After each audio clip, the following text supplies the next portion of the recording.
மனிதன் தனக்கு மட்டும் வாழ்வதை விடுத்து வீட்டிற்காக, குழுவிற்காக, சமூகத்திற்காக, நாட்டிற்காக வாழ்வதற்காகவே.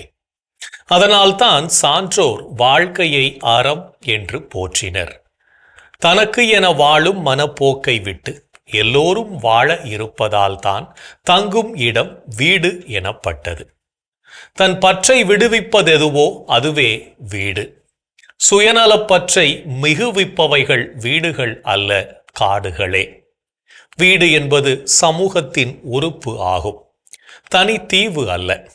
மனித மனத்தின் விலங்கு குணத்தை ஒழித்து தாய் குணத்தை உருவாக்கும் பள்ளியே வீடு அல்லது இல்லம்.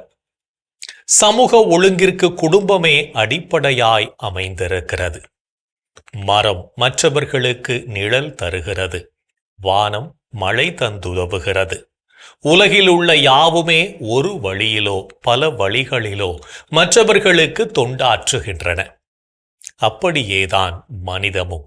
எனவே நான் என்பதை விடுத்து நாமை தேடுவோம். அதுவே நம்மை உயர்ந்த மனிதர்களாக்கும் என்பதையும் உணர்ந்து கொள்வோம்.